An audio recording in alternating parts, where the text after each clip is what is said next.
बच्चों, मैं प्रिया राठौर आपके लिए लेकर आई हूँ आज का सबसे इंटरेस्टिंग वाला लेक्चर, क्योंकि सबसे ज़्यादा प्रॉब्लमेटिक इश्यू आपको इसी में होते हैं, तो उसी को आज हम सॉल्व करने वाले हैं। और करने वाले हैं क्लास 11th का जो चैप्टर हमारा चल रहा है, चैप्टर नंबर 10, उसका आज हम करने वाले हैं लेक्चर नंबर 5। बहुत छोटा सा चैप्टर है लेकिन इम्पॉर्टेंट बहुत है। तो चैप्टर फ्लो आपको पता ही है, और आज हम करने वाले हैं, जैसे कि मैंने कहा था, पूर्वावस्था का पहला पार्ट लेप्टोटीन, जिसके हिंदी नाम आप देख सकते हैं जाइगोटीन। वैसे इसके फेमस नाम जो है इंग्लिश वाले रहेंगे, तो मेरा आपको सजेशन है कि इंग्लिश वाले नाम ही याद रखें, पैकाइटीन, और उसके बाद डिप्लोटीन के बारे में पढ़ेंगे, और साथ में हम डाइकाइनेसिस को खत्म करते हुए और मध्यावस्था पूर्वावस्था पर भी जाएंगे। ठीक है, यानी कि आज हम मियोसिस 1 को जो है वो खत्म कर देंगे। ठीक है, चलिए तो शुरू करते हैं लेप्टोटीन को। तो जैसा कि हमने लास्ट क्लास में कहा था कि पूर्वावस्था को 5 जो है सब क्लासेस बोल सकते हैं या डिवाइड स्टेप्स में बांटा गया है। तो अभी जो हम पढ़ रहे हैं वो मियोसिस 1 की पूर्वावस्था 1 को पढ़ेंगे। ठीक है, उसके जो 5 पार्ट हैं जो हमने लास्ट क्लास में देखे, उसको डिटेल में पढ़ने वाले हैं, और इस चैप्टर का शायद सबसे टफ टॉपिक यही है। ठीक है, तो इसको अच्छे से समझेंगे। और क्या है लेप्टोटीन? तो लेप्टोटीन का हिंदी नाम जो है वो है तनुसूत्रावस्था। लेप्टो का मतलब होता है कंडेंसेशन, मतलब कि थिन, और टीन का मतलब होता है धागे जैसी संरचना। तो इसका मतलब होता है कि कंडेंसेशन होके कुछ धागे जैसा बन रहा है। ठीक है, और हमें ये पता ही है कि भाई सेल के अंदर क्रोमेटीन है, तो इसीलिए अब मैंने इसे कैसे याद रख रखा है, लेप्टो, तो मैंने इसको लपेटो याद रख रखा है ना। लपेटते हैं अपन, लपेटो लपेटो लपेटो कैसे करते हैं, मतलब कि कोई धागा है उसको लपेटते जाओ लपेटते जाओ लपेटते जाओ, तो क्या हो जाएगा, लपेटते जाएंगे तो वो कंडेंस यानी कि संघनित हो जाएगा। ठीक है, और संघनित होके बहुत कॉइल होके गुणसूत्रों की फॉर्म में आ जाएगा। और पूर्वावस्था में हम जनरली कहते हैं कि यही चीज होती है, लेकिन चूंकि ये पूर्वावस्था 5 स्टेप्स में है, तो इसमें एकदम कंडेंसेशन नहीं होता, और कुछ स्पेशल चीजें जिस पर हर साल जो है किसी भी कंपटीशन एग्जाम में कुछ फेमस टॉपिक्स के नाम से सवाल आते हैं, वो सब इसमें भरे पड़े हैं। तो आज का जो टॉपिक है वो PYQ यानी कि प्रीवियस ईयर कंपटीशन एग्जाम ले लो या आपके स्कूल लेवल पे ले लो, बहुत खतरनाक लेवल का आज लेक्चर है। ठीक है, तो भाई बहुत इंपॉर्टेंट। सबसे पहले बात करते हैं हम लेप्टोटीन की। क्या होता है लेप्टोटीन में? इस अवस्था के कुछ प्रमुख लक्षण निम्न है। सबसे पहला, क्रोमेटिन जाल जो है संघनित होकर गुणसूत्रों में बदल जाता है। वही बात मैंने कहा, लपेटो लपेटो से याद कर सकते हैं आप। ठीक है, जिन पर क्रोमोमियर्स यानी कि बिंदु नुमा संरचना है। क्रोमोमियर क्या थे? हमने कहा था गुणसूत्र पे जो डॉट होता है ये गुणसूत्र बिंदु। एक तो मैं आपको पता है मैं हिंदी और इंग्लिश दोनों वर्ड्स बोलती हूँ। अब देखो हर चीज लिख देती हूँ, मेरी जहां तक मेरी कोशिश रहती है, आपको पता है मैं हिंदी भी लिखती हूँ, इंग्लिश भी वहां पे लिख देती हूँ, लेकिन कई बार मैं बोल देती हूँ। अब जैसे मैंने संघनित कहा तो मैंने कंडेंसेशन भी कहा, लेकिन बच्चे फिर भी मैम कंडेंसेशन क्या होता है? अरे संघनित को ही कंडेंसेशन कहते हैं, है ना। अभी मैंने कहा क्रोमोमियर्स, तो उसका हिंदी नाम भी मैंने बता दिया कि गुणसूत्र है। तो बोलने पर भी ध्यान रखा करो, क्योंकि हर चीज बोर्ड पर लिखना थोड़ा सा पॉसिबल नहीं हो पाता। ठीक है, तो यहाँ पे क्रोमोमियर्स हम किसको कह रहे थे? गुणसूत्र बिंदु पर, या गुणसूत्र बिंदु, जिसको हम बिंदु नुमा संरचनाएं कह सकते हैं, स्पष्ट दिखाई देने लगती है। अभी सुनना, क्रोमोमियर के कारण गुणसूत्र मणिकामय दिखाई देते हैं। मैं आपको कह रही हूँ आज का लेक्चर अगर मैं बोलूं कि हर लाइन पे मुझे स्टार लगाना पड़ेगा, तो इसमें कोई भी डाउट नहीं है, इसलिए आज मैं स्टार नहीं लगा रही हूँ। आज मैं सिर्फ आपको बोलती जा रही हूँ कि ये वाला लेक्चर मतलब क्वेश्चंस की क्वीन आप इसको कह सकते हैं। ठीक है, तो बीडेड यानी कि मणिकामय नजर आते हैं। अब मेरी बात सुनो, जैसे कि हम पहले वाली पूर्वावस्था में पढ़ के आए समसूत्री विभाजन की, हमने वहां पे कहा कि केंद्रक झिल्ली गायब होने लगती है। अभी यहाँ पे केंद्रक झिल्ली कोई गायब नहीं हो रही। यहाँ पे अभी मान लो अगर ये सेल है, ठीक है, कोई भी सेल है, प्लांट सेल, एनिमल सेल, जो भी सेल है, उसमें हमारा न्यूक्लियस अभी तक बना हुआ है। और आपको पता है न्यूक्लियस में छेद होते हैं, तो मैं यहाँ पे जो है थोड़े थोड़े गैप रख के न्यूक्लियस बना रही हूँ। उसका मतलब ये नहीं है कि मेम्ब्रेन गायब हो रही है, न्यूक्लियस बना हुआ है पूरा। और मैं अगर ये भी कह दूं तो आप इसको समझ सकते हैं कि ये न्यूक्लियस अभी भी बना हुआ है। आगे की कहानी सुनना। सेंट्रोमियर अभी भी वहीं का वहीं है। सेंट्रियोल, सेंट्रियोल समझ गए ना, तारक काय। तारक काय मैंने पिछले वाले चैप्टर से, सेल वाले चैप्टर से डायरेक्ट 10th वाला चैप्टर उठाया इसीलिए है क्योंकि मुझे ये पता है कि अगर मैं बीच में जे अणु ले लूंगी तो आपकी सेल गायब हो जाएगी। उसके बाद भी मेरे बैच के बच्चे मुझसे पूछ रहे हैं तारक काय क्या होता है, सेंट्रियोल क्या होता है। अरे चैप्टर पढ़ के आए हैं हम सेंट्रियोल वाला, तारक काय, सेंट्रियोल, है ना। तो भाई सेंट्रियोल या तारक केंद्र या तारक काय अभी यहाँ पर एज इट इज है, ये विभाजित नहीं हुआ है क्योंकि हमने वहां पे पूर्वावस्था में ये कहा था कि ये दोनों अलग हो जाते हैं और पोल पे चले जाते हैं। यहाँ पे अभी ऐसा कुछ भी नहीं हुआ, पूरी केंद्रक झिल्ली जो है वो बनी हुई है। बात करते हैं अंदर की। अंदर हमारा क्रोमेटिन है, आपको पता ही है, ये वाला, ठीक है।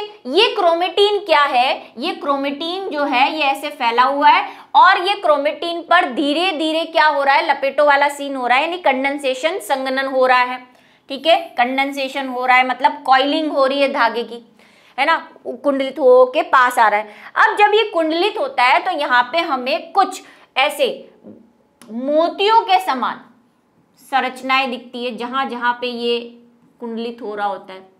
इनको हम कहते हैं मणिकामय।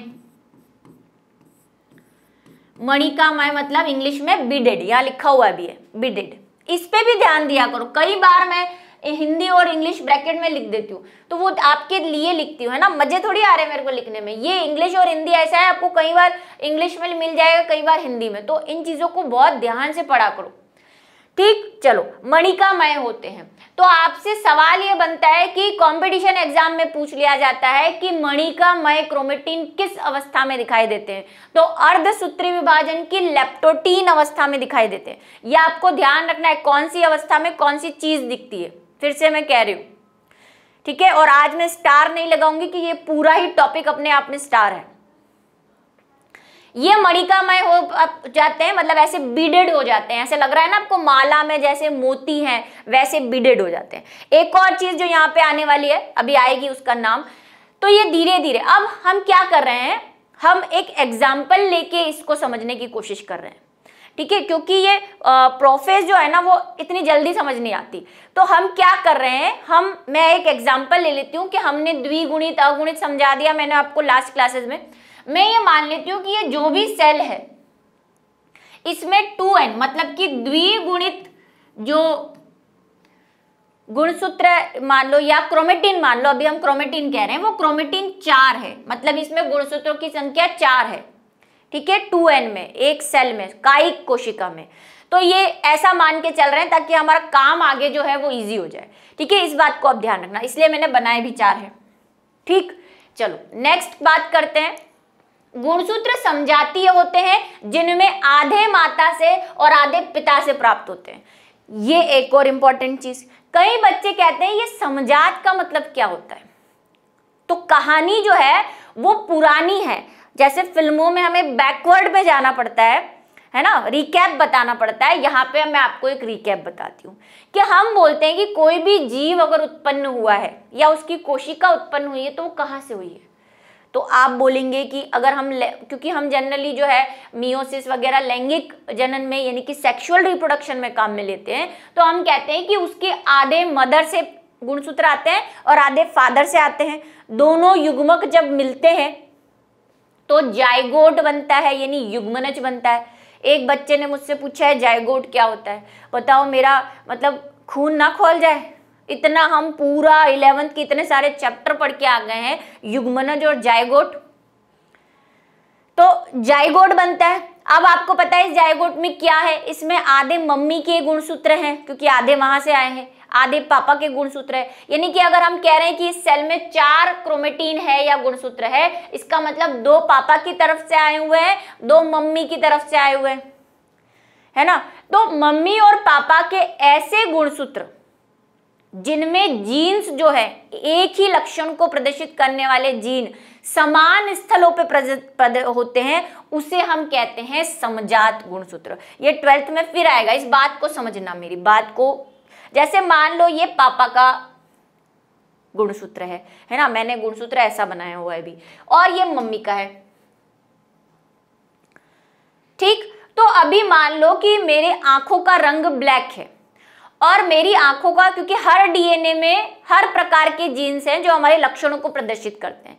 तो मान लो पापा का जो आंखों का रंग था, पापा की आंखों का जो भी रंग था, उसका डीएनए या जीन, यहाँ पे जीन्स क्या होते हैं, जीन वही है जिसके कारण हमारे अंदर लक्षण उत्पन्न होते हैं, और जीन डीएनए के अंदर ही होते हैं, ठीक है। तो ये जीन वो है जो आंखों का रंग प्रदर्शित कर रहा है। ये पापा की तरफ का गुणसूत्र है, मैं पापा का पी लिख दूं, ठीक है। ये मम्मी का है जो मम्मी की तरफ से आया है। अब मम्मी में भी आंखों के कलर वाला जो गुणसूत्र है वो सेम इसी जगह पे प्रेजेंट है। तो समान जगहों पे उपस्थित समान लक्षण वाले जीन जब होते हैं तो हम उसको कहते हैं होमोलोगस। लोगस का मतलब होता है जगह, देखो दोनों की जगह समान है, तो ये होमोलोगस है। अब जो भी होमोलोगस गुणसूत्र होते हैं ना, उनमें बहुत ऐसे अट्रैक्शन होता है, आप समझ सकते हैं।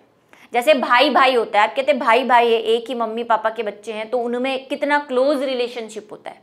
तो ऐसे ही ये आप समझ लो कि ये भाई भाई होते हैं, इनमें बहुत, अगर ये कहीं भी जाएंगे तो ये आपस में पास रहने की कोशिश करते हैं, इसीलिए हम इनको कहते हैं होमोलोगस गुणसूत्र। बात समझे आप, ठीक। चलो, तो होमोलोगस समझ गए।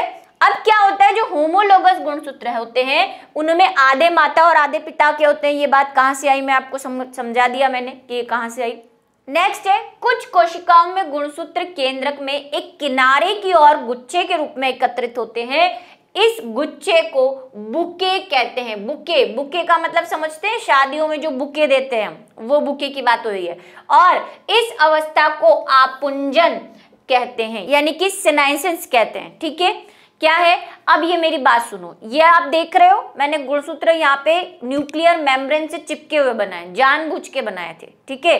क्या होता है इस अवस्था में, पहली चीज मणिका मध्य दिखाई देंगे, दूसरा होमोलोगस जो गुणसूत्र है वो धीरे धीरे पास, क्योंकि गुणसूत्र बन रहे हैं अब क्रोमेटिड से बनना शुरू हुए, अब होमोलोगस वाले अपना जो है भाई ढूंढ रहे हैं, कहाँ है मेरे भाई, उसके पास जाके रहूं, तो वो चीजें हो रही हैं। साथ में तीसरी एक चीज जो आपको दिख रही है कि इस अवस्था में क्या होता है, ये जो क्रोमेटिन है या जो गुणसूत्र बन रहे हैं धीरे धीरे, वो क्या करते हैं, केंद्रक कला से चिपके हुए रहते हैं, जैसे मैंने यहाँ पे चिपकाए।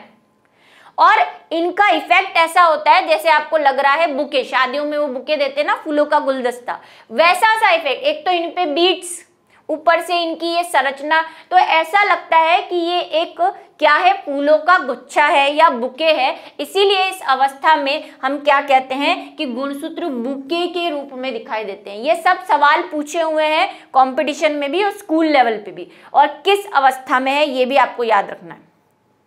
और इस प्रावस्था को क्या कहते हैं, आपुंजन कहते हैं। आपुंजन का मतलब वही एक साथ इकट्ठा हो जाना, गुच्छा बना लेना, ठीक है। चलिए नेक्स्ट, यहाँ पे प्रोफेज 1 में, यानी कि लेप्टोटीन की, प्रोफेज 1 की लेप्टोटीन है ये, यहाँ पे कहानी बस इतनी है। नेक्स्ट स्टेज है जाइगोटीन।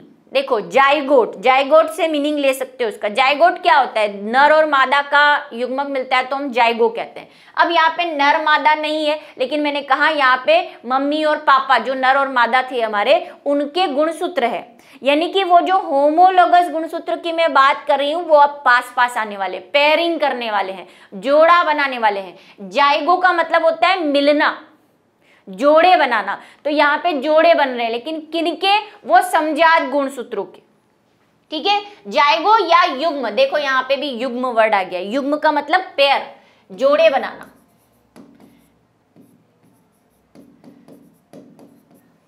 ठीक है। चलो, इसके प्रमुख लक्षण निम्न है। समजातीय गुणसूत्र मैं समझा चुकी हूं, समजातीय गुणसूत्र लास्ट बोर्ड पे। गुणसूत्रों में युग्मन होता है जिसे सूत्र युग्मन कहते हैं। पीछे आपके क्वेश्चन है इस पे कि कुछ ऐसा क्वेश्चन दे रखा है, निम्न पे वर्णन करो, उसमें एक ये भी है सूत्र युग्मन, तो ये रही सूत्र युग्मन की परिभाषा। लेकिन लिखेंगे कैसे इसको कि जाइगोटिन अर्धसूत्री विभाजन की पूर्वावस्था वन में जाइगोटिन प्रावस्था के अंतर्गत समजातीय गुणसूत्रों में युग्मन होता है तथा वो एक दूसरे के पास आकर जोड़ी बना लेते हैं या युग्मन कर लेते हैं। इस अवस्था को सूत्र युग्मन कहते हैं। हो गई परिभाषा। चलो, गुणसूत्र के जोड़े को युगली कहते हैं। गुणसूत्रों के सूत्र युग्मन के फलस्वरूप हर जीन अपने उस एलील के निकट आता है जो समजात गुणसूत्र पर स्थित होते हैं। आ गई बात वो जो मैंने कही थी इससे पहले वाले बोर्ड पे। क्या हो रहा है कि मान लो ये हमारा, अब मैं गुणसूत्र बना रही हूं आपको समझाने के लिए, ये हमारा पापा वाला गुणसूत्र है, ठीक है, और ये हमारी अम्मी का है, और मैंने कहा ये दोनों समजात है, मतलब दोनों में एक ही जगह पे सेम जीन है। तो देखो ये कह रहा है गुणसूत्रों के सूत्र युग्मन के फलस्वरूप हर जीन, मान लो ये वाला जीन, हर जीन अपने उस एलील, एलील क्या होते हैं, देखो एलील जो कहते हैं हम किसी भी जीन के दो पार्ट होते हैं। थोड़ा 12th में आओगे तो इस बात को समझोगे कि हर जीन के दो रूप होते हैं। जैसे यहाँ पे है, ये भी आंख का रंग है एक रूप, और ये भी आंख का रंग है दो रूप, तो इनको हम कहते हैं एलील। तो ये जीन क्या कर रहा है, अपने एलील, अपने एलील मतलब इसी के जैसा दूसरा जीन, ठीक है, अपने एलील के निकट आता है। तो ये क्या होंगे, ये दोनों पास में आएंगे। क्यों? क्योंकि ये समजात है। समजात का मतलब समझा चुकी हूं कि समान स्थिति पे जीन है उनका एक लक्षण वाला। अब ये आंख का रंग भी हो सकता है, बाल का रंग भी हो सकता है, कलर भी हो सकता है, ठीक है, कुछ भी हो सकता है ये। तो ये दोनों क्या हो रहे हैं, युग्मन हो गया इनका। जाइगोटिन अवस्था में क्या हो गई, ये दोनों पेयरिंग हो रही है, मतलब ये दोनों एक दूसरे को पास आ रहे हैं। इन्होंने भीड़ में अपने अपने समजात को ढूंढ लिया है, ठीक है। गाना तुझे ढूंढता हूं मैं हर कहीं, वो गाना गाते गाते ये दोनों पास आ गए हैं और अब इनमें क्या हो रहा है, युग्मन हो रहा है, पहला स्टेप। अब ये जो युग्मन होता है उसी को हम क्या कहते हैं, सूत्र युग्मन। सूत्र का मतलब क्रोमेटिन और युग्मन मतलब पास आना, क्योंकि अब गुणसूत्र बन चुके हैं, ठीक है। चलो, और हम कह रहे हैं 4 है, ये बात ध्यान रखना, मतलब कि 2 तो ये रहे और 2 में और बना देती हूं। ये लो, ये मम्मी का एक और ये पप्पा का एक, हो गए टोटल 4। तो भाई इसमें भी यही कहानी है, सेम 4 लेकर चल रहे हैं हम, क्योंकि अब क्या है नेक्स्ट स्टेप। अब इसको बाइवेलेंट क्यों कहते हैं, ये जरा सुनो। ये जो पेयरिंग होगी, जो समजात गुणसूत्र एक दूसरे के पास आए हैं, ठीक है, वो कैसे हैं, 2-2 के पेयर में है, ये 2 के पेयर में है, ये भी 2 के पेयर में है, जोड़े में है ना। तो जोड़े को हम साइंटिफिक लैंग्वेज में बोलते हैं बाई, ठीक है। तो इसको हम क्या कहते हैं, बाइवेलेंट भी कहते हैं। ये वर्ड भी आपको याद रखना है, हिंदी में इसमें लिखा हुआ है युगली, क्योंकि इस अवस्था में हम बोल चुके हैं कि समजात गुणसूत्रों युग्मन हो जाता है, वह जोड़े के रूप में आ जाते हैं। इस अवस्था में गुणसूत्र बाइवेलेंट दिखाई देते हैं, मतलब कि जोड़े में दिखाई देते हैं, 2-2 के रूप में, ठीक है, समझ गए। इसीलिए इसको बाइवेलेंट भी कहते हैं। क्यों कहते हैं बाइवेलेंट, ये वाली बात समझ में आ गई। युगली के गुणसूत्र सिकुड़कर मोटे छोटे होना प्रारंभ कर देते, और कंडेंसेशन हो रहा है, पहले हुआ अब और हो रहा है, अब इनमें और जो है ऐसी कॉइलिंग होगी।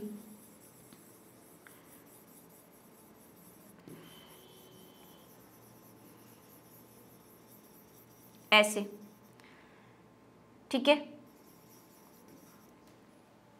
और कॉइलिंग हो रही है। अब मेरी एक बात यहाँ पे ध्यान से सुनना कि अगर हम इसको गुणसूत्र मान रहे हैं, गुणसूत्र है, तो देखो हमने यहाँ पे कहा कि यहाँ पे क्या होगा, गुणसूत्र बिंदु, और इससे पहले वाली क्लासेस में हमने एक और चीज पढ़ी थी, काइनेटोफोर या काइनेटोकोर, वो भी यहीं पे है। और मैंने आपको एक और चीज बताई थी कि इसकी ये जो दो भुजाएं होती हैं उसको हम कहते हैं क्रोमेटिड, बताया था।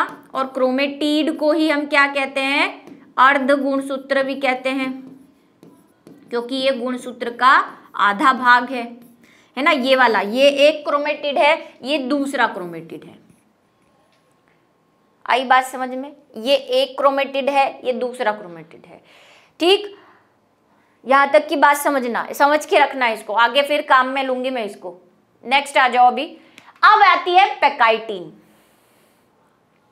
पैकाइटिन बहुत मोस्ट इंपॉर्टेंट स्टेज है, क्योंकि इसमें जो है क्या होने वाला है, काइजमेटा की फॉर्मिंग होने वाली है, इसीलिए।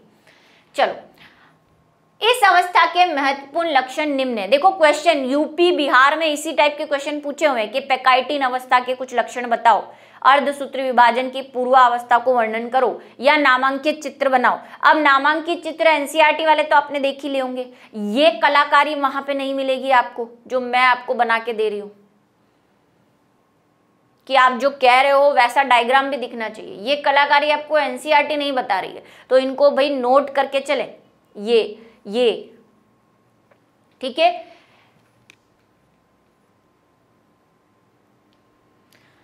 बात करते हैं गुणसूत्र अर्ध गुणसूत्रों में विभाजित हो जाते हैं। आ गई बात जो मैं पिछले बोर्ड पे करके आई हूं। अब ये विभाजित हो जाते हैं, क्या कथन है इसको समझना। यहीं पे इस स्टेज का अर्धसूत्री विभाजन का सार छुपा हुआ है। हर युगली में 4 अर्धगुणसूत्र होते हैं, जिसे चतुष्क कहते हैं। अब आप बोलेंगे ये 4 कहां से आ गए, यही बात समझानी है मुझे। देखो, हम कह रहे हैं कि कोई भी विभाजन हो रहा है उससे पहले अंतरावस्था आ रही है। अंतरावस्था में क्या होता है, डीएनए का द्विगुणन होता है, राइट। यानी कि हमें पता है क्योंकि कोशिका आगे विभाजित होनी है तो गुणसूत्र जो है, डीएनए जो है अपने आप को क्या कर लेते हैं, डबल कर लेते हैं। ये बात आपको पता है। हम अंतरावस्था में जीएस अवस्था में हम कहते हैं G1, S और G2 में यही काम हो रहा होता है। अब क्या है, हम जब भी गुणसूत्र बना रहे हैं, जैसे अभी मैंने जो गुणसूत्र बनाया था, ये मान लो ये वो गुणसूत्र है, ठीक है, और ये वाला मम्मी वाला है। अब एक बात मेरी समझना अच्छे से, इसकी जो पेयरिंग होगी इसके साथ जो रहेगा, इसके साथ एक और रहेगा येलो, ये इसका क्या है, ये होमोलोगस है। मान लो ये दोनों कैसे हैं, समजात हैं। और ऐसा ही इसके पास साथ भी क्या रहेगा, एक समजात रहेगा, क्योंकि पेयरिंग हो गई है ना, हम पेयरिंग करके आए हैं पिछली वाली स्टेज से, ये भी समजात है। और 4 क्यों ले रही हूं, क्योंकि मैंने पहले ही बोल दिया है कि 4 है हमारे पास, ठीक है, गुणसूत्रों की संख्या 4 है। अब मेरी बात सुनना, ये डीएनए ऑलरेडी डबल है। क्यों, क्योंकि ये अंतरावस्था से होके आया है, हमें अभी नहीं दिख रहा है कि ये डबल है, अब दिखेगा, इस स्टेज पे दिखेगा, ठीक है, पैकाइटिन में दिखेगा कि ये डीएनए डबल होके आया है। क्या होगा, अभी तक हमने ये कहा कि ये जो गुणसूत्र है इसका ये वाला भाग एक अर्ध गुणसूत्र है, ये एक अर्ध गुणसूत्र है। और मैं फिर से एक बार इसकी इंग्लिश लिख रही हूं, बार बार नहीं बोलूंगी, क्रोमेटिड है। अब जो समजात गुणसूत्र होते हैं, उनके जो क्रोमेटिड होते हैं उनको हम कहते हैं सिस्टर क्रोमेटिड। क्या कहते हैं, सिस्टर क्रोमेटिड। क्यों सिस्टर क्रोमेटिड, अभी मैंने आपको बताया कि ये समजात है, मतलब भाई भाई या बहन बहन है, लेकिन हमने भाई इस कोशिका वाले चैप्टर में पुत्रियों को ही तवज्जो दी है, तो यहाँ पे भी हम पुत्रियों को ही तवज्जो देंगे। और यहाँ पे भाई ये दोनों बहनें हैं, ऐसा कह सकते हो, ये दोनों आपस में बहनें हैं। क्यों, वो चीज आपको समझाई कि भाई इसमें भी यहीं पे जिन है, इसमें भी यहीं पे जिन है, तो ये सिस्टर क्रोमेटिड है, ये दोनों भी सिस्टर क्रोमेटिड है। और हिंदी में इसको कहेंगे पुत्री अर्धगुणसूत्र, ठीक है। तो इसके पास कितने क्रोमेटिड है, अगर मैं बोलूं इसके पास कितने क्रोमेटिड है, तो आप कहेंगे 4। 1 2 3 4, समझ गए, 1 2 3 4 क्रोमेटिड है। बात समझ में आई। एक गुणसूत्र में 2 क्रोमेटिड होते हैं, 1 और 2 सिस्टर क्रोमेटिड। और अगर ऐसे केस से इसमें भी होंगे, इसमें भी 2 सिस्टर क्रोमेटिड है, इस वाले के भी 2 सिस्टर क्रोमेटिड है। लेकिन अगर मैं पूछूं कि ये दोनों सिस्टर है, ये दोनों भी सिस्टर है, लेकिन ये दोनों क्या है आपस में, तो आप क्या कहेंगे, है ना। आपके पापा हैं, आपके पापा के भी भाई है, ठीक है, उनके भी 2 बच्चियां हैं, आप भी अपने पापा की 2 बच्चियां हो, तो आप तो सगी बहनें हो, वो दोनों सगी बहनें, तो ये तो हो गई सिस्टर क्रोमेटिड, ये सिस्टर क्रोमेटिड आपस में, क्योंकि ये होमोलोगस है, समजात है, ये सगी बहनें हैं। लेकिन आप दोनों का आपस में भी एक बहन वाला रिश्ता है, लेकिन ये बहनें कैसी हैं, सगी नहीं है, काका की या अंकल की बहन है, ठीक है, राइट। ये बात आपको समझ में आई। तो अभी इनको भी हमें एक नाम देना पड़ता है और इनको हम कहते हैं नॉन सिस्टर क्रोमेटिड। सिस्टर तो है लेकिन नॉन सिस्टर है, मतलब सगी नहीं है, ये समजात वाली नहीं है, इस बात को ध्यान रखना है। बात समझ में आई। नॉन सिस्टर क्रोमेटिड क्या होता है, मतलब जो असमजात गुणसूत्रों की है। अगर ये समजात है, ये समजात है, तो ये दोनों आपस में तो असमजात हुए, ठीक है। असमजात के बीच जो क्रोमेटिन का रिश्ता है उसको हम कहेंगे नॉन सिस्टर क्रोमेटिड। रिश्तेदार में हम उसको बोलते हैं चचेरा भाई बहन। अब यहाँ चचेरा चचेरी नहीं चलेगा, यहाँ पे नॉन सिस्टर क्रोमेटिड लिखना पड़ेगा। तो ये बात आप ध्यान रखेंगे, नॉन सिस्टर क्रोमेटिड क्या होते हैं। 2 असमजात गुणसूत्रों के बीच अगर हम कोई रिलेशन बताना चाहें तो हम उसे कहेंगे नॉन सिस्टर। और ये सिस्टर्ड क्रोमेटिन, ये दोनों सिस्टर है, ये दोनों सिस्टर है। इतनी बात आपको समझ में आई। अब इसकी बात करते हैं। अब ये कह रहा है कि ये देखो यहाँ लिखा हुआ है इंग्लिश में, भाई क्रोमेटिड्स कहते हैं इनको, अर्धगुणसूत्रों को। अब इनमें होती है स्प्लिटिंग। स्प्लिटिंग का मतलब विभाजन, क्योंकि हमें पता है कि ये डीएनए डबल है, डबल होकर आया है वहां से। ये हमें 4 दिख रहे हैं लेकिन एक्चुअली में इन 4 में भी डबल हुए हुए हैं। ये 8 है लेकिन अभी हमें दिख नहीं रहे, अब दिखेंगे। कब? पेकाइटिन में। क्या होता है, ये जो गुणसूत्र, अब मैं सिर्फ इस एक को ले रही हूँ, ठीक है, मैं चारों को नहीं ले रही हूँ, क्योंकि चारों से तो आप बहुत कंफ्यूज हो जाओगे। ये मैं एक को बता रही हूँ। ये जो गुणसूत्र था ये वाला, इसको नंबर 1 दे रही हूं मैं, ठीक है, इस नंबर 1 को मैंने लिया। अब यहाँ पे होगी विभाजन, स्प्लिटिंग होगी। यहाँ पे स्प्लिटिंग का मतलब दरार आएगी, ऐसे ये दरार आएगी तो ये ऐसे बट जाएगा। कैसे बट जाएगा, देखो, एक ये हो गया, एक ये हो गया, एक ये हो गया, एक ये हो गया, दरार आ गई, आधा इधर आधा इधर, आधा इधर आधा इधर, ये दिख रहा है आपको। अब ये चारों ऐसे हो जाएंगे, लेकिन क्योंकि जब हम इसके डायग्राम बनाते हैं तो हमें बहुत दिक्कत हो जाती है, इसीलिए हम इतने सारे गुणसूत्र नहीं लेके 2-2 को ही समझाने की कोशिश करते हैं। क्योंकि डायग्राम में भाई ऐसे तो 46 होते हैं मानों में, 46 बनाने जाओगे तो आज का एग्जाम तो बस 46 बनाने में ही रह जाओगे। तो ये ऐसे हो रहे हैं, किस अवस्था में? पेकाइटिन में। ये जो कह रहा है कि गुणसूत्र विभाजित हो गए, ये देखो ये क्रोमेटिड विभाजित हो गया, हर युग्लिक 4 अर्ध गुणसूत्र हो जाते हैं। ये हो गए 4। हम कह रहे हैं कि ये जो आधे भाग होते हैं इसको क्रोमेटिड कहते हैं। तो पहले यहाँ पे 2 क्रोमेटिड थे इस वाले में, 1 और 2, अब कितने हो गए हैं? 4, ठीक है, एक में 4, 1 2 3 4, कितने अर्ध गुणसूत्र? 4 अर्ध गुणसूत्र, यानी कि 4 क्रोमेटिड हो गए हैं। और ऐसा इन चारों में हुआ है, समझ में आ गए। अब क्योंकि ये 4 है तो 4 को क्या कहेंगे? चतुष्क। सिंपल सी बात, ये तो बाइवेलेंट थे, ये चतुष्क है, टेट्राड है। इंग्लिश में क्या बोलते हैं इसको? टेट्राड। ये देखो सारे हिंदी और इंग्लिश याद करने पड़ेंगे क्योंकि टेट्राड भी लिखा हुआ आता है। टेट्राड कहते हैं इसको क्योंकि ये 4 हैं। अब ये शायद ये भी पीछे क्वेश्चन पूछा हुआ है कि चतुष्क या टेट्राड किसको कहते हैं, तो वही सेम कहानी।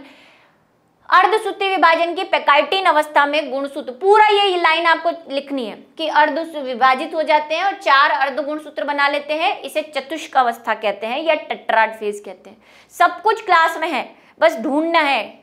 वो कहते हैं हीरे की परख सिर्फ जौहरी को होती है, वो वाली चीज है यहाँ पे। गुणसूत्र जाइगोटिन अवस्था की अपेक्षा अधिक छोटे और मोटे हो रहे हैं। अभी भी प्रक्रियाएं चालू है, कंडेंसेशन चालू हो रखा है, अभी भी कॉइलिंग होती जा रही है, ठीक है। तो ये समझ गए क्या है चतुष्क। आगे आओ, मेरी बात समझो। अब गुणसूत्र के समजातीय जोड़ों के पृथक गुणसूत्र अर्ध गुणसूत्रों के मध्य आपस में लिपटकर खंडों का एक दूसरे से आदान प्रदान करते हैं। इस क्रियाविधि को क्रॉसिंग ओवर कहते हैं। जिंदगी का सबसे इंपॉर्टेंट क्वेश्चन, क्रॉसिंग ओवर कहाँ होता है? पैकाइटिन में होता है। अब एक बात मैं आपको अच्छी तरह से समझाती हूँ। कुछ बुक्स जो है ये लिखती हैं कि क्रॉसिंग ओवर जो है वो इससे पहले वाली स्टेज मतलब जाइगोटीन में शुरू हो जाता है, ऐसा लिखती हैं। हालांकि मैक्सिमम बुक्स ऐसा नहीं लिखती, ना ही आपकी एनसीईआरटी ऐसा लिख रही है। एनसीईआरटी क्रॉसिंग ओवर को पैकाइटिन में ही बताती है, लेकिन कई बुक्स लिखती है शुरू हो जाता है। उसका एक रीजन है, लेकिन वो रीजन मैं आपको अभी समझाना जरूरी नहीं समझती। आप सिर्फ ये याद रखेंगे कि भाई क्रॉसिंग ओवर जो है वो पैकाइटिन में होता है। अब क्या है क्रॉसिंग ओवर ये समझो। हमने कहा ये चारों इस अवस्था में आ चुके हैं। अब समझना, इसी पे समझा दूं मैं। ये मान लो वापस में ये एक गुणसूत्र ले रही हूं 4 वाला, और एक दूसरा व्हाइट ले लेती हूँ आपको समझाने के लिए, ठीक है। हम इसी में ही व्हाइट ले रही हूं मैं, क्योंकि भाई एक जैसा लूंगी तो आपको समझ नहीं आएगा। ये भी टेट्राड है, ये एक चतुष्क है, ये दूसरा चतुष्क है, ये दोनों अलग अलग गुणसूत्र है। अब ये समझात है दोनों, लेकिन मैं एक कलर में बना दूंगी समझात बताने के लिए तो आपको समझ नहीं आएगा, इसलिए मैंने दोनों को यहाँ लिख देती हूँ मैं। ये समझात है, सिर्फ कलर अलग लिया है मैंने आपको समझाने के लिए, ठीक। ये दोनों क्या होंगे, ऐसे पास में आते हैं। इसका ये वाला हिस्सा और इसका ये वाला हिस्सा, ऐसे इसका ये वाला और इसका ये वाला ऐसे क्रॉस होते हैं, ऐसे। जैसे मान लो ये वो 2 क्रोमेटिड है और ये वो 2 क्रोमेटिड है, ऐसे क्रॉस करेंगे ये इस तरह से, ठीक है। इसको कहते हैं क्रॉसिंग ओवर। पहले तो ये चिपकेंगे। अच्छा, एक चीज जो यहाँ पे मुझे बतानी है, कहाँ गई वो, ये सूत्र युग्मन में कंपटीशन एग्जाम के हिसाब से मैं आपको बताती हूँ कि जब हम कह रहे हैं होमोलोगस पेयर जो है वो पास में आते हैं, ये जो होमोलोगस पेयर है जब वो पास में आएंगे एक दूसरे के, तो उनके बीच में एक एंजाइम होता है। क्योंकि देखो क्रोमेटिन तो खुला है, अगर ये दोनों एक दूसरे के पास आए तो दूर भी जा सकते हैं। कभी मान लो हलचल हुई कोशिका द्रव्य में तो ये तो बिखर जाएंगे, या केंद्रक द्रव्य में हलचल हुई तो ये तो दूर दूर चले जाएंगे। अब इनको पास में रखने के लिए इनके मध्य एक तरह की प्रोटीन या एंजाइम होती है जिसको हम बोलते हैं सिनेप्टोनीमल कॉम्प्लेक्स। सूत्र युग्मन की जो प्रक्रिया है उसको बनाए रखने के लिए, क्योंकि हम कह रहे हैं सूत्र युग्मन में भाई पेयरिंग हो रही है समझा, तो ये पेयरिंग के लिए इनके बीच में एक एंजाइम बोल दो, एक प्रोटीन बोल दो, काम में आती है, जिसको हम बोलते हैं सिनेप्टोनीमल कॉम्प्लेक्स, ठीक है। ये थोड़ा सा मेरे से पीछे रह गया था, वापस आ जाते हैं बात को समझने के लिए हम, ठीक। क्या हो रहा है, अब क्रॉसिंग ओवर हो रहा है, मतलब कि ये दोनों एक दूसरे के पास आ रहे हैं। अब एक दूसरे के पास कैसे आए जरा समझो। कहाँ बना दूं, पीछे है क्या जगह, यही बना देती हूँ। इसकी कंडीशन को मैं यहाँ समझा रही हूँ। अब ये सब आपको ड्रॉ करने हैं। जब भी आप इसका एक्सप्लेनेशन देंगे आप इन चीजों को बनाएंगे, चाहे एनसीईआरटी में बनी हुई हो या नहीं, ठीक है। चलिए आ जाइए। अब ये हो गया हमारा एक, ये अब मैं आधा बना रही हूँ क्योंकि मेरे को क्रॉस करना है, और दूसरा हो गया ये वाला, इसके हो गए 4, ठीक है। दूसरा वाला येलो, ये रहा येलो, ये दूसरे वाले के दूर बना दिया मैंने थोड़ा। क्रॉसिंग ओवर समझा रही हूं मैं, पेन से तो मैंने समझा दिया, इससे और समझ लो।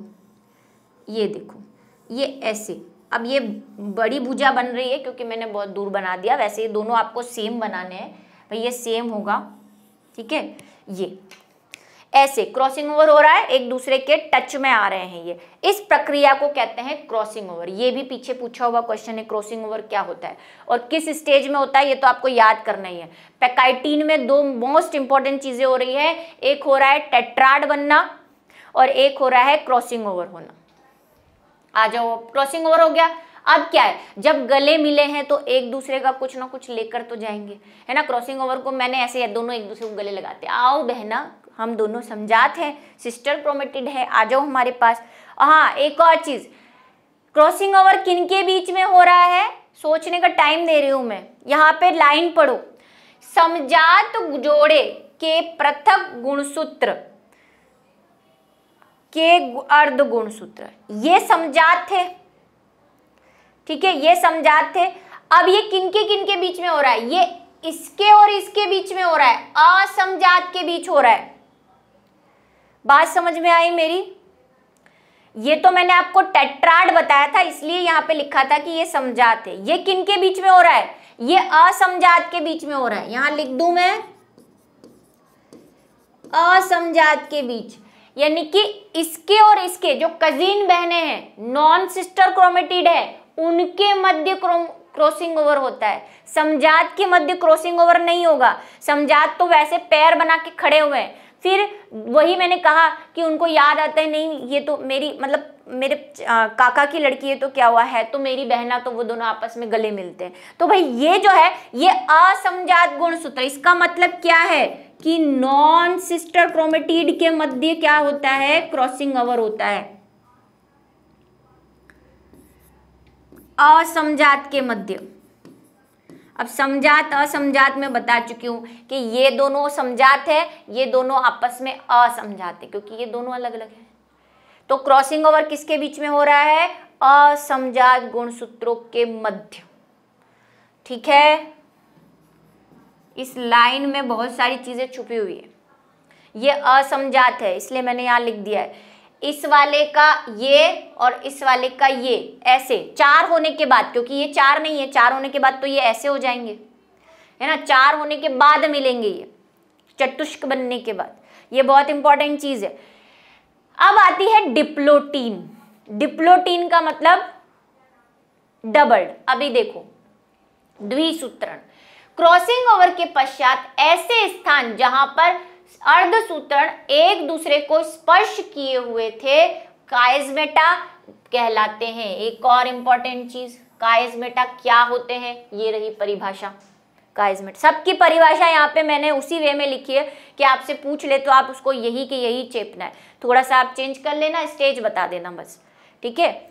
चलो, क्योंकि पीछे ये सब पूछे हुए हैं, काइज़मेटा, सूत्र युग्मन, एक्सरसाइज के अंदर, और पूछे जा भी सकते हैं। अब क्या हुआ है, इसको देखो, हम तो काइज़मेटा ही कहते हैं, एनसीईआरटी भी काइज़मेटा ही कहती है, लेकिन कुछ टीचर्स जो हैं इसको चाइज़मेटा भी कहते हैं, CH है क्योंकि इसमें, जैसी जिसकी श्रद्धा। हमें हमारे मैम ने काइज़मेटा पढ़ाया, काइज़मेटा पढ़ा हमने, और हम इसको काइज़मेटा ही कहते हैं, ठीक है।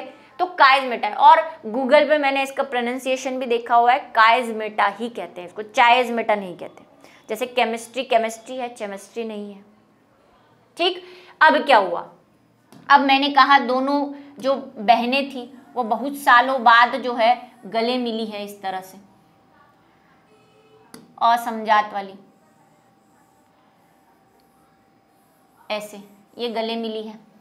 अब ये जहां जहां पे टच हुई है, अब गले मिली है तो हम होते हैं ना, जब हम गले मिलते हैं तो हम कहते हैं एक दूसरे की खुशबू एक दूसरे में आ जाती है, परफ्यूम की, है ना भाई। तो यहाँ पे भी कुछ ना कुछ तो लेके जाएंगे साथ में।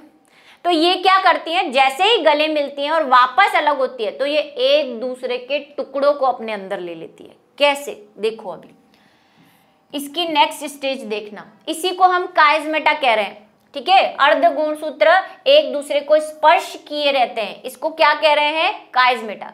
प्रोसेस कौन सा है, ये क्रॉसिंग ओवर, लेकिन वह स्थान जहां पे ये एक दूसरे को टच किए हुए हैं काइज़मेटा कहलाते हैं, ठीक है। समझ गए कि क्रॉसिंग ओवर, ये तो प्रोसेस क्रॉसिंग ओवर है, एक दूसरे के पास आना क्रॉसिंग ओवर है, लेकिन जिन स्थानों पे वो चिपके हुए हैं उसे हम काइज़मेटा कह रहे हैं। यही लिखा हुआ है, स्पर्श किए हुए हैं, टच किए हुए हैं,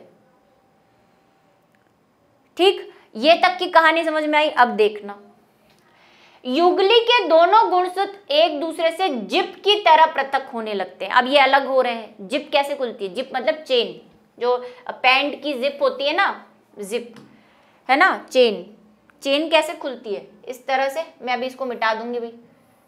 अगर हम चेन खोलते हैं तो भाई वो ऐसे खुलती है ना, जैसे जैसे आप नीचे जाते जाओगे खुलती जाएगी, राइट, ऐसे। तो ये जिप की तरह जो है वो क्या होते हैं, खुलते हैं, पृथक होते हैं एक दूसरे से। यह अलगाव प्राय गुणसूत्र बिंदु से प्रारंभ होकर सिरों की तरफ जाता है। ये भी एक इंपॉर्टेंट चीज है जो आपको कोई नहीं बताता कि ये जो अलग होने का प्रोसेस है ये यहां से, ऊपर से नहीं हो रहा। ये जो अलग होने का प्रोसेस है ये यहां से नहीं, गुणसूत्रों से सिरों की तरफ जा रहा है। ठीक है, इस प्रकार के अलगाव को उपांति भवन या टर्मिनाइजेशन कहते हैं। ठीक है, क्या कहते हैं इसको? टर्मिनाइजेशन। ठीक है, टर्मिनाइजेशन कहते हैं इसको, उपांति भवन। ये भी एक कहीं आपको शायद हो सकता है वर्ड मिल जाए, एनसीईआरटी में तो नहीं लिखा हुआ। इस प्रक्रिया के समाप्त होने पर समजात गुणसूत्रों का संपर्क शीर्ष काइजमेटा द्वारा बना रहता है। ठीक है, काइजमेटा से जुड़े हुए हैं ये। अब केंद्रक झिल्ली व केंद्रिका लुप्त होना प्रारंभ हो जाती है। अब वो स्टेज आ रही है, कौन सी वाली? जहां पे ये दोनों जो है क्या हो रहे हैं, एक दूसरे पे। अच्छा, इससे पहले हमें जो बात करनी है वो यहां पे करनी थी, इस जगह पे क्या हो रहा है, ये दोनों एक दूसरे से अलग होंगे। और कैसे अलग होंगे? क्रॉसिंग ओवर होगा इनमें। देखो, ये येलो, ये तो एज इट इज रहेगा, ये और ये। अब सुनना,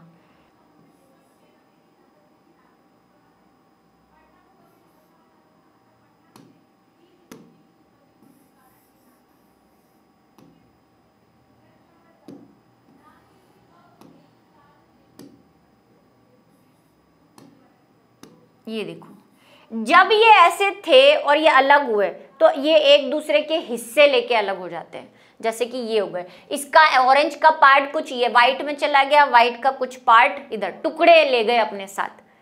ठीक है, और यही कारण है कि हम में विभिन्नताएं आती हैं। हम अपने मम्मी पापा से अलग हैं और आपके बच्चे अब आपसे अलग होंगे। ये इसी का कारण है, क्रॉसिंग ओवर के कारण होता है, एक्सचेंज हो जाते हैं गुणसूत्र। ठीक है, इसीलिए वही के वही कैरेक्टर आप में नहीं आ पाता। और ये क्रॉसिंग ओवर किस में होता है? सिर्फ लैंगिक जनन में होता है, अर्धसूत्री विभाजन में। ये बात आपको पता होनी चाहिए, लैंगिक जनन में ही होता है क्रॉसिंग ओवर, अलैंगिक जनन में नहीं होता। इसलिए हम कहते हैं कि अलैंगिक जनन में सिर्फ जैसा पेरेंट्स है वैसे ही बच्चे होते हैं, सेम लक्षण आते हैं, क्योंकि वहां पे मियोसिस हो भी नहीं रहा, और मियोसिस नहीं होगा तो क्रॉसिंग ओवर नहीं होगा। ठीक है, चलिए, तो ये क्रॉसिंग ओवर है, टुकड़े। अब देखो, मैंने सिर्फ सिरे बनाए, लेकिन ऐसे बहुत सारे टुकड़े एक्सचेंज हो जाते हैं। हम तो सिर्फ डायग्राम में बताने के लिए ऐसा शो करते हैं, लेकिन आप इमेजिनेशन से परे काम हो रहा है कि भाई कौन सा टुकड़ा कहाँ जाएगा हमें नहीं पता है ना, ना हमें पता है ना साइंटिस्ट को पता है, वो कौन सा टुकड़ा कहीं भी जा सकता है, ये बात पक्की है। और इसीलिए हमें नहीं पता होता कि हमारे बच्चे में भाई क्या क्या कैरेक्टर आने वाले हैं, क्योंकि वो आएंगे तब दिखेंगे तभी पता चलेगा।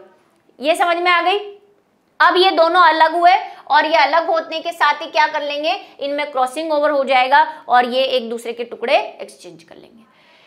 अब ये एक इंपॉर्टेंट चीज है जिसपे नीट पे भी क्वेश्चन पूछा हुआ है, और मैंने इसको जो है प्रैक्टिस क्वेश्चंस में दिया है। उस क्वेश्चन को जो बच्चे हैं वो देख लेंगे कि केंद्रक झिल्ली और केंद्रिका लुप्त होना प्रारंभ हो जाती है। कुछ जातियों में गुणसूत्र बहुत फैल जाते हैं जिसे लैंप ब्रुश गुणसूत्र कहते हैं, जो उभयचरों और कुछ दूसरे प्राणियों में पाए जाते हैं।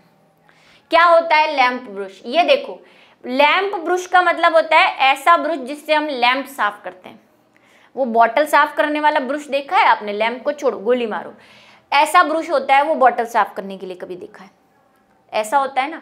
अब इस अवस्था में जो हमारे ये क्रोमेटिड गुणसूत्र है वो भी कुछ ऐसे ही नजर आते हैं। ये ओरिजिनल माइक्रोस्कोप से लिया हुआ डायग्राम है। तो जो वैज्ञानिक थे उन्होंने कहा कि भाई ये जो है फ्लेमिंग थे। फ्लेमिंग ने कहा कि मुझे तो ये गुणसूत्र ऐसा लग रहा है जैसे वो लैंप साफ करने का जो ब्रश आता है वैसा लग रहा है। ठीक है, तो उन्होंने इनको कहा लैंप ब्रुश। ये स्पेशल दिखते हैं, जैसे बुके जैसे दिख रहे थे वैसे लैंप ब्रुश, लेकिन सब में नहीं दिखते। कहाँ दिखते हैं ये आपको याद रखना है, उभयचरों यानी कि एम्फीबियंस में, और एम्फीबियंस में भी oocyte अंडाणु के अंदर दिखते हैं, अंड कोशिका या अंड के अंदर दिखते हैं, ये एग के अंदर। मैमल्स में नहीं दिखते, हम में नहीं दिखते। ठीक है, उभयचरों में और कुछ दूसरे प्राणियों में दिखते हैं। ऐसे ही होता है एक पॉलिटीन, इस पे भी क्वेश्चन आया हुआ है। तो पॉलिटीन जो होते हैं वो सलाइवरी ग्लैंड में दिखते हैं, जो कीटों की सलाइवरी ग्लैंड होती है उसके अंदर। इसको अगर आप ड्रॉ करना चाहें तो ऐसे ड्रॉ किया जाता है इसको, मैं आपको ड्रॉ करके बता देती हूँ। ये तो भाई वैसा वाला है, आप कैसे ड्रॉ करेंगे इसको, ऐसे ऐसे बना देना इसको। ये है लैंप ब्रश। ऐसे ऐसे बहुत सारे हैं, है ना। जैसे ये एक हो गया, मान लो ये और होता तो ऐसे एक और होता, ऐसे।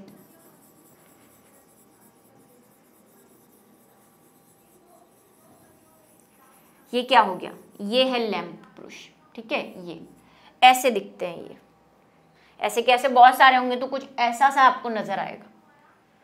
ये लैंप ब्रश है, ये इंपॉर्टेंट है, क्वेश्चन आता है इस पे, इसलिए इसको ध्यान रखें। फ्लेमिंग ने किया था। अब आते हैं डाइकाइनेसिस या पृथक्करण। अब वो संरचना आने वाली है, मतलब वो अलग होने वाली, ठीक है। इस अवस्था में काइज़मेटा के अंत होने से होता है, जो मैंने आपको बताया अलग होंगे। तो वो डायग्राम आप यहाँ बना दे, भले उसको वहां से मिटा दे, क्योंकि उस जगह पे मुझे वो समझाना बहुत जरूरी था, वरना आपको समझ नहीं आता। ये वाला डायग्राम जो है मैं यहाँ से हटा रही हूँ अभी, क्योंकि आपको लगेगा कि ये यहाँ पे हो रहा है, इसीलिए। काइज़मेटा के खुल जाने व कम हो जाने से युगली छल्लेदार हो जाती है और सभी युगली केंद्रक परिधि की तरफ जाने लगते हैं। युगली मतलब वो पेयरिंग, ठीक है, जो पेयरिंग हुई थी वो अलग अलग हो जाती है और वो सब एक दूसरे पे अलग जाते हैं। केंद्रक झिल्ली व केंद्रिका पूर्ण रूप से लुप्त हो जाते हैं एवं तुर्कु तंतु बनना शुरू। अब ये वो अवस्थाएं हो रही हैं जो नॉर्मल समसूत्री विभाजन में पूर्वावस्था के शुरू में हो जाती है। केंद्रक झिल्ली गायब होने लग गई, ठीक है, और धीरे धीरे क्या हो रहा है, सारी चीजें लुप्त होने लग गई हैं। और तुर्कु तंतु क्या थे, जो तारक केंद्र से बनते थे, स्पिंडल फाइबर। और काइज़मेटा वाला डायग्राम अब यहां पे आप बनाएंगे,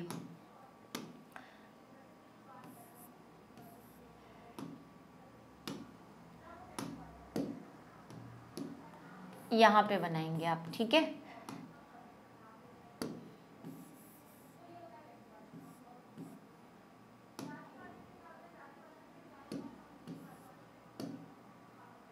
कलर देख लेना, मैंने वहां पे ऑरेंज ले लिया, ठीक है, ये येलो है। ये डाइकाइनेसिस का मतलब अलग होना, पृथक्करण होना।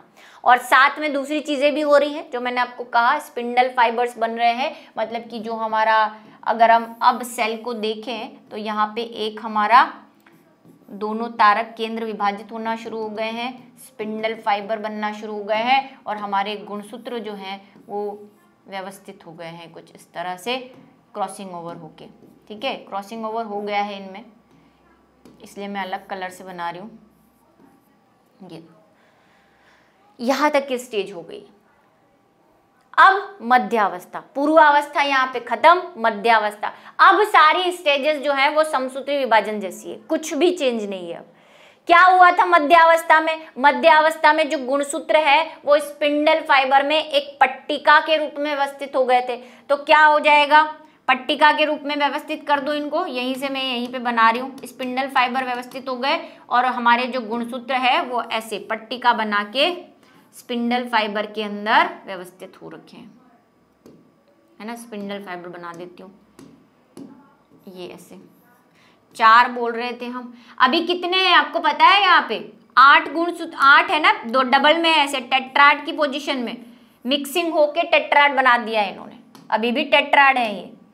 एक और बना देती हूँ, ये लो, क्योंकि हम 4 हैं। तो वैसे 4 थे, लेकिन ऐसे एक एक को अगर हम देखें तो 8-8 है ना, डबल है ना, तभी तो आधे होंगे अभी ये, ठीक है।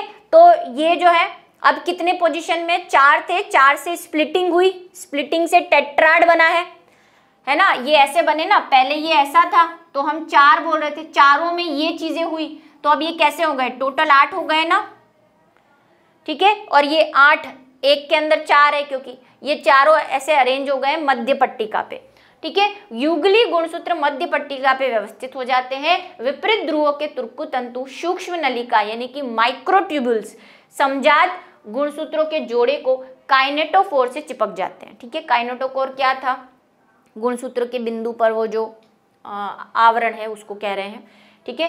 चलो अब आ गई है हमारी पश्चावस्था। पश्चावस्था फर्स्ट, समजात गुणसूत्र पृथक हो जाते हैं, जबकि संतति अर्ध गुणसूत्र बिंदु से जुड़े रहते हैं। ठीक है, अब क्या स्टेज हो रही है ये सुनो। ये वही हमारा तारक केंद्र, अब मैं गोले बना रही हूं सिर्फ, ये इसके स्पिंडल फाइबर। अब ये देखो मिक्सचर हो गया है, लेकिन मैं मिक्सचर बना नहीं रही हूँ क्योंकि मेरे कलर का आपको पता ही बहुत ही प्रॉब्लम है। ये ऐसे है, ऐसे। ठीक है, गुणसूत्र बिंदु से जुड़े हुए हैं ये काइनेटोफोर में।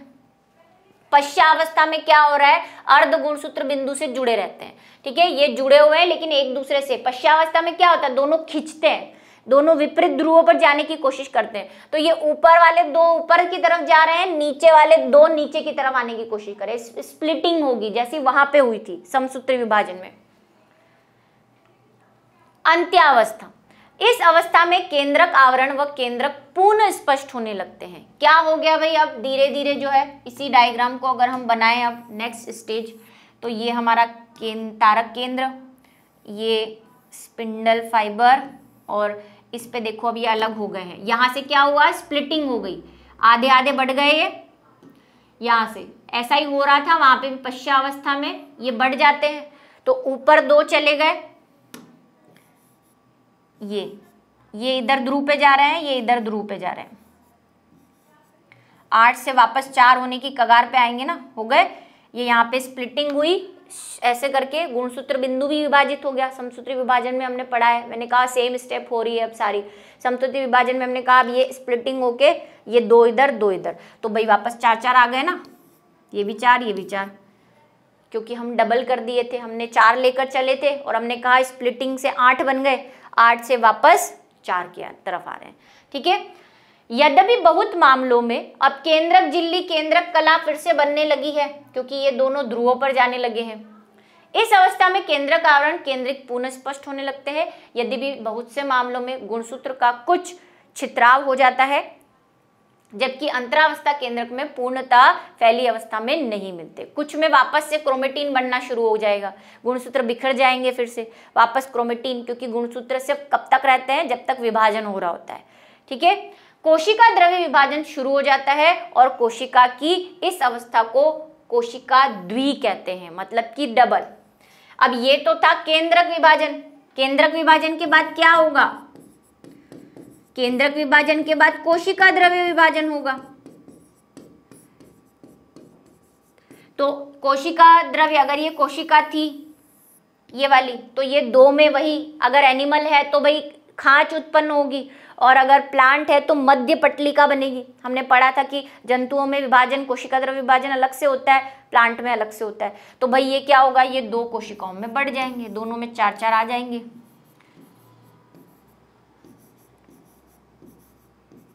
ये ऐसे 2 बन गए। अभी तक केंद्रक विभाजन की अवस्थाएं चल रही थी, अब कोशिका द्रव्य विभाजन हो गया, 2 बन गए। अर्धसूत्री विभाजन से कितनी कोशिकाएं बनती हैं, 2। ये मैंने वहां पे भी समझा दिया था जब हमने अर्धसूत्री विभाजन 1 और 2 पढ़ा था। इसीलिए मैं वहां से आपको फॉलो कराती ला रही हूँ कि एक बार एक मैप बना लो अपने कि ऐसा ऐसा होना है, उसके बाद इसको पढ़ना। ठीक है, तो 2 बन गई है, अभी 4 बनानी है क्योंकि अर्धसूत्री विभाजन सेकंड बाकी है। 2 अर्धसूत्री विभाजन के बीच की अवस्था को अंतरावस्था या इंट्राकाइनेसिस कहते हैं, और यह सामान्यतः कम समय के लिए होती है। अब थोड़ी देर कोशिका रेस्ट पे चली जाएगी, और फिर जो दूसरा वाला विभाजन है यानी कि अर्धसूत्री सेकंड वो होगा। लेकिन मैंने आपसे पहले ही कह दिया है कि अर्धसूत्री सेकंड तो कैसा होगा, समसूत्री जैसा ही होगा, उसमें कुछ ये क्रॉसिंग ओवर वो कुछ नहीं होना, सीधा जो समसूत्री विभाजन में याद किया हुआ है चेपना है।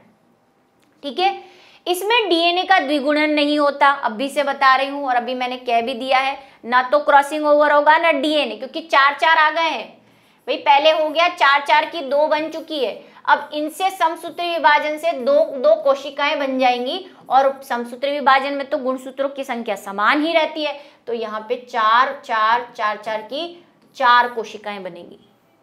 ये बात भी मैंने कही थी कि अर्धसूत्री विभाजन में 4 कोशिकाएं बनती है, तो 2 बना चुके हैं हम, 2 अर्धसूत्री सेकंड में बनाएंगे। ठीक है, उसके बाद पूर्वावस्था सेकंड शुरू हो जाती है। किसकी, अर्धसूत्री विभाजन सेकंड की पूर्वावस्था। ठीक है, तो इसको हम नेक्स्ट क्लास में पढ़ेंगे।